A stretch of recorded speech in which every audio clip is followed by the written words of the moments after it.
You're listening to Bible True Crime with Mr. Therley.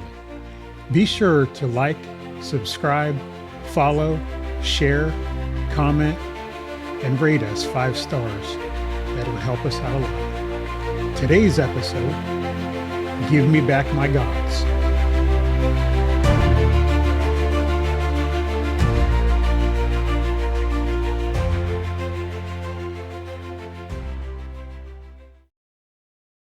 Welcome, everyone. I'm Steve, and I have my wife Heidi with me today. Hello. One of the questions that we've gotten is, why did we decide to do a podcast about Bible true crime? Maybe you can talk about that for a minute. Well, one of the things that I've noticed a lot is that not very many people read the Bible anymore. And the Bible is so interesting that for thousands of years, people have been reading the stories that are in the Bible, and they're great stories. People just don't know about them. And today, we don't seem to have as much time to read because we're in our busy lives all the time, but we have time to listen to things. Podcasts are a really good tool for that because we're able to listen to something while we're working on something or while we're driving. And if we could listen to things from the Bible, especially interesting things that we want to listen to, then that would benefit everybody a whole bunch. And there isn't anything really like this that I know of where people are looking at the true crime and the Bible at the same time. A lot of true crime stuff, a lot of Bible stuff, but we're kind of combining both of the genres here to show people how interesting that the Bible can be. When we're on a road trip or something, our playlist usually consists of listening to something from the Bible or a good lesson or sermon or something like that. Or we really like a lot of true crime type podcasts too. So this is one way to combine our interests, but do it in a good way. So Steve, where's our story from today? Well, today we're going to be looking in the Old Testament at the book of Judges. We're going to cover 2 chapters, though one of them isn't very long, and you just have a real interesting story taking place during this time period. And we're looking at 12th, 13th century BC that these events are happening. So it's after Moses and after Joseph, after the book of Genesis, after Exodus, after all those things, and the land has been, most of it's been conquered, and they're in the land of Canaan, the Israelites are. And this is before they have kings. So before they had Saul and David and Solomon and all the rest of them. Just at the end of the time of Judges, and this is towards the end of the book of Judges. So kind of an interesting time that we're looking at here. So let's start off in chapter 17 here. Now there was a man from the mountains of Ephraim, whose name was Micah, and he said to his mother, "The 1,100 shekels of silver that were taken from you, and on which you put a curse, even saying it in my ears, here is the silver with me. I took it." And his mother said, "May you be blessed by the Lord, my son." So when he had returned the 1,100 shekels of silver to his mother said, "I had wholly dedicated the silver from my hand to the Lord for my son, to make a carved image and a molded image. Now therefore I will return it to you." Thus he returned the silver to his mother. Then his mother took 200 shekels of silver and gave them to the silversmith, and he made it into a carved image and a molded image, and they were in the house of Micah. The man had a shrine and made an ephod and household idols, and he consecrated one of his sons who became his priest. In those days, There was no king in Israel. Everyone did what was right in his own eyes. Micah is an intriguing fellow. The way that this begins has him returning silver to his mother that he'd stolen from his mother. And his mother had cursed the one who stole it, and he heard that. But then after he returns it, then she blesses him. Now, how much silver would that have amounted to in today's terms? I had to look this up, but it's 1,100 shekels of silver, and they did it by weight instead of value for a long time. So it's kind of difficult to narrow down a specific amount. But some estimates are about $100 to $200 per shekel of silver in today's terms. So if you've got 1,100 of them, that's between $100,000 and $200,000 is what he would have stolen from his mother. Wow. And then after that, his mother is going to use it to make an idol and maybe even a stand for the idol. That's what that could mean there. And then that was in Micah's house. So at this time, what we saw here is it said that there's no king in Israel, so everyone does what's right in their own eyes. And that includes worship. They didn't follow what God said. They did whatever they wanted to do. And that includes using idols to worship either God himself or to worship false gods. And all of that is condemned, even in the Ten Commandments. We're not supposed to have any graven images. And these people, they were Israelites. Yes. They're blood Israelites, but not by practice Okay. at this time. So what we see here is they're going to make these idols and they'll set them up in their house. And then we've got something else coming along right after this. So let's look at the next verse. Now, there was a young man from Bethlehem in Judah, of the family of Judah. He was a Levite and was staying there. The man departed from the city of Bethlehem in Judah to stay wherever he could find a place. Then he came to the mountains of Ephraim, to the house of Micah, as he journeyed. And Micah said to him, "Where do you come from?" So he said to him, "I am a Levite from Bethlehem in Judah, and I am on my way to find a place to stay."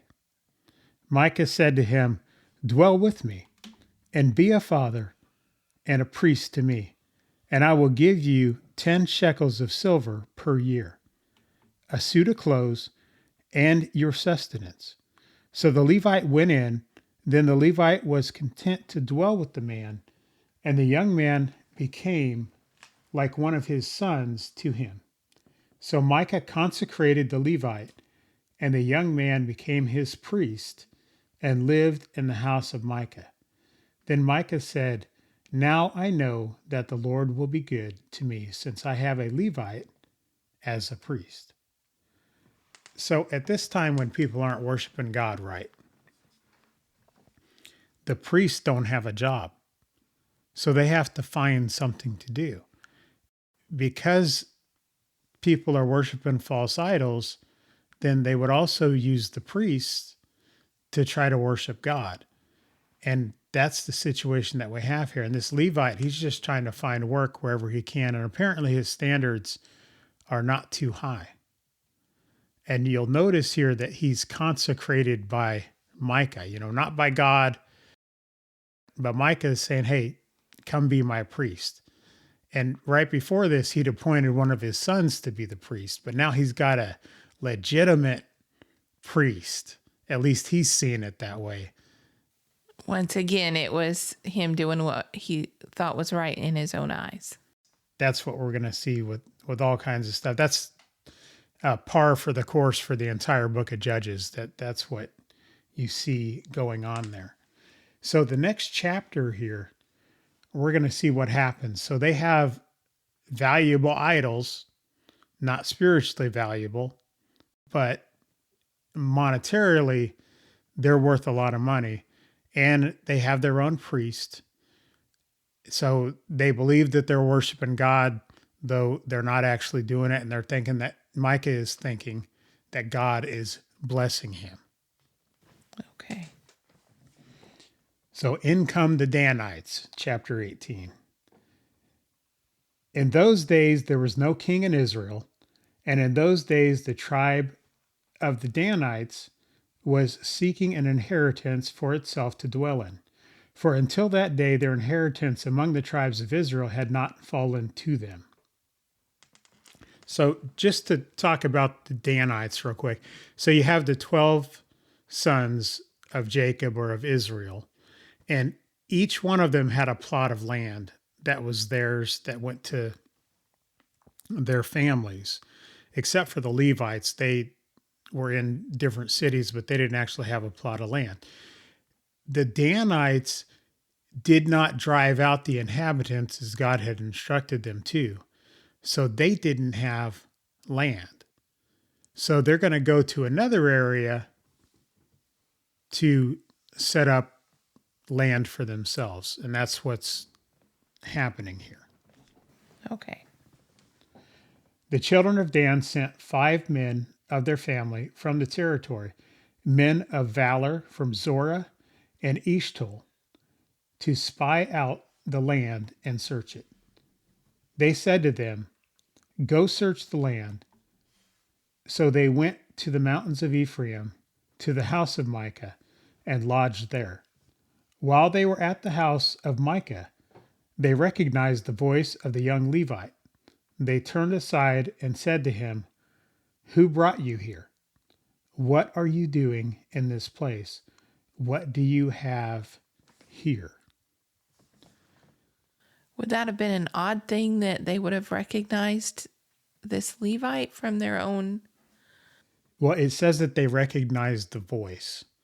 And nobody knows exactly why this would be or what this is about. But my own speculation, there's a whole lot of different dialects all throughout the land. And he was from Judah. So it's possible that he had a different dialect and they heard that dialect and it intrigued them to find out a little bit more. Okay, well, that makes sense. I don't know if that's the case or not. Whatever it is, though, they're asking him, what are you doing here? Which again indicates to me that maybe they could tell right away that he's out of place. Right. And they're saying, "And what are you doing here?" So let's continue on.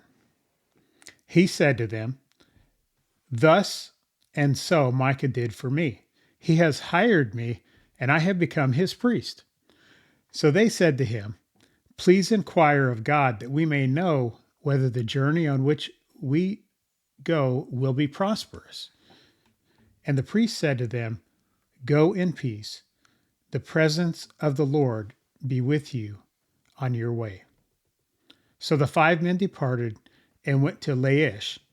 They saw the people who were there, how they dwelt safely in the manner of the Sidonians, quiet and secure. There were no rulers in the land who might put them to shame for anything. They were far from the Sidonians, and they had no ties with anyone. Then the spies came back to their brethren at Zorah and Eshtaol, and their brethren said to them, "What is your report?" So they said, "Arise, let us go up against them, for we have seen the land, and indeed it is very good. Would you do nothing? Do not hesitate to go and enter to possess the land. When you go, you will come to a secure people and a large land, for God has given it into your hands, a place where there is no lack of anything that is on the earth." And 600 men of the family of Danites went from there, from Zorah and Eshtaol, armed with weapons of war. Then they went up and encamped in Kiriath Jearim in Judah. Therefore they call that place Mahaneh Dan to this day. There it is west of Kiriath Jearim. And they passed from there to the mountains of Ephraim and came to the house of Micah. Okay, so can you give me a quick recap of what just happened there. Okay, so they're trying to find land that's going to be their own because the land that's appointed for them, they haven't driven out the inhabitants of. And they're going to go way north of Israel, on the northern tip of Israel, where the Sidonians are. They're not Israelites or Jews, they're Sidonians, and from Sidon is that region. And they find some easy pickings in this area where they think they can easily defeat these people with their 600 warriors and take over that land so that it becomes theirs. And that's what's happening here. So they muster their forces and they go up there to that area. And then how does Micah fit into the story? Well, we're going to come to that because it sounds like they've gone back to his house or went to his house before they left or something like that. Okay. But we're going to see what happens here, though. Okay. Then the 500 men who had gone to spy out the country of Laish answered and said to their brethren, "Do you know that there are in these houses an ephod, household idols, a carved image, and a molded image? Now therefore consider what you should do." So they turned aside there and came to the house of the young Levite man, to the house of Micah, and greeted him. The 600 men armed with their weapons of war, who were the children of Dan, stood by the entrance of the gate. Then the 5 men who had gone to spy out the land went up. Entering there, they took the carved image, the ephod, the household idols, and the molded image. The priest stood at the entrance of the gate with the 600 men who were armed with weapons of war. When these went into Micah's house and took the carved image, the ephod, the household idols, and the molded image, the priest said to them, "What are you doing?" So let's stop there for just a second. So when they go into Micah's house, they steal all of his gods and his worship implements and all that. The ephod here is a garment that's worn by priests that have gold and jewels and different things like that on it, maybe silver in this case, because there's periods of history where silver was actually more valuable than gold. It just depends on the time period. They had that ephod, they had the different idols, they had the stand that the idols would be on, graven images, all those things. And the Danites steal them. And as they're walking out, the priest, Micah's priest, asks them what they're doing. And you think, okay, he's going to protect all this stuff, right? He's Micah's personal priest. But let's see what happens here. Okay. And they said to him, "Be quiet, put your hand over your mouth, and come with us. Be a father and a priest to us. Is it better for you to be a priest to the household of one man, or that you be a priest to a tribe and a family in Israel?" So the priest's heart was glad, and he took the ephod, the household idols, and the carved image, and took his place among the people. What in the world? That is crazy. I almost titled this lesson "Priest for Sale," because he gets hired by Micah and he's like, okay, he needed a job. And now they're like, you can serve more people, which really means, you're going to get more money if you come and work for us. So he's like, okay.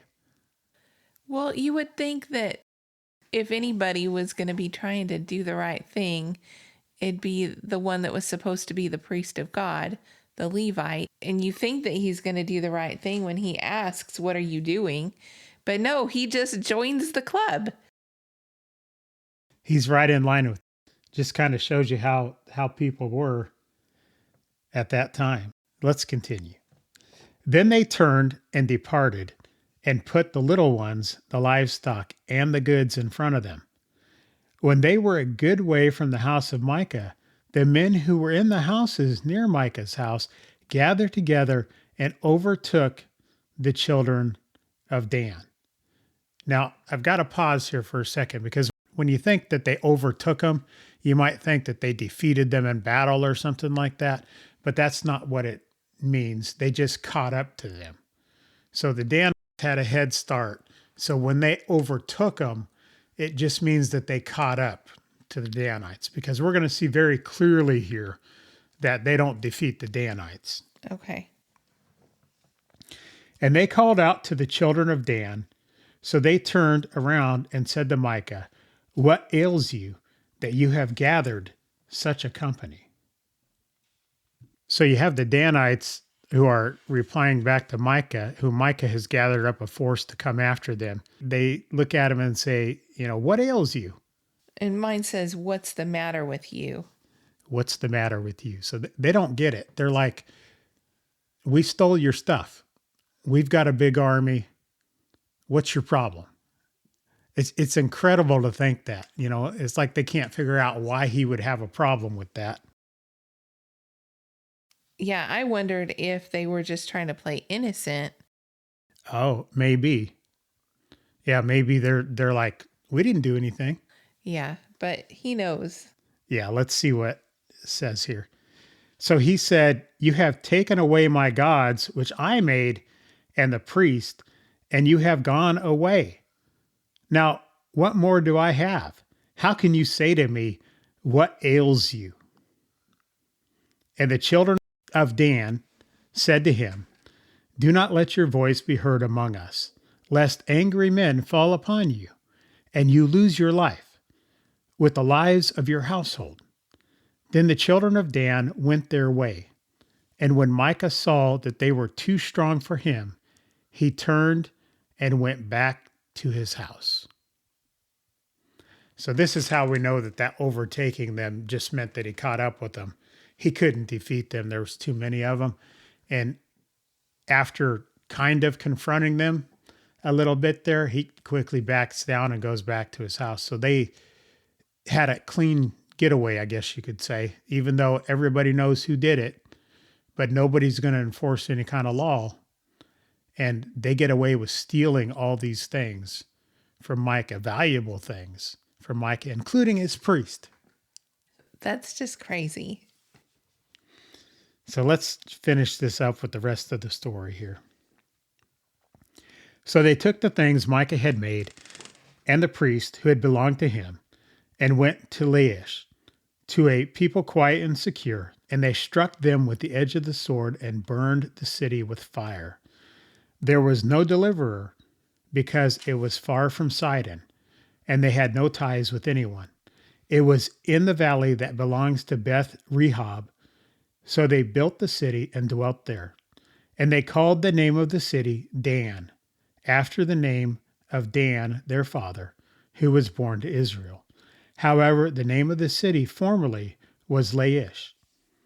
Then the children of Dan set up for themselves the carved image, and Jonathan the son of Gershom, the son of Manasseh, and his sons were priests to the tribe of Dan until the day of captivity of the land.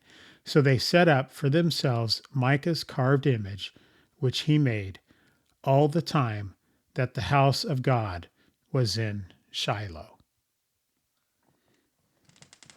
So if they wouldn't have been making the graven images in the first place that was so very valuable, then it wouldn't have gotten stolen, and then they wouldn't be setting themselves up with it again. I guess, how can you think that the graven image is the right thing to be doing all the while you're stealing and doing all of these things? You got me. They steal. They're going to worship God falsely. They're taking over a city and destroying the inhabitants and everything just because they're not well defended. So I guess they just prop up a big fancy graven image and act like it's all okay. Yeah, they just did whatever they wanted to do. These stories really do give us some, crazy crime situations to think about. And I'm always glad when you give us some kind of hopeful scripture at the end. So what do you have for us today? Today, we're going to look at Philippians chapter 1 and verse 21. For to me to live is Christ, and to die is gain. All scripture is taken from the New King James Version, the New American Standard Bible, or the English Standard Version. Don't forget, Steve mentioned today to follow us, subscribe to our show, like us. We hope you'll go back and listen to all of our episodes, share it with your friends, and join us again next time for more Bible True Crime.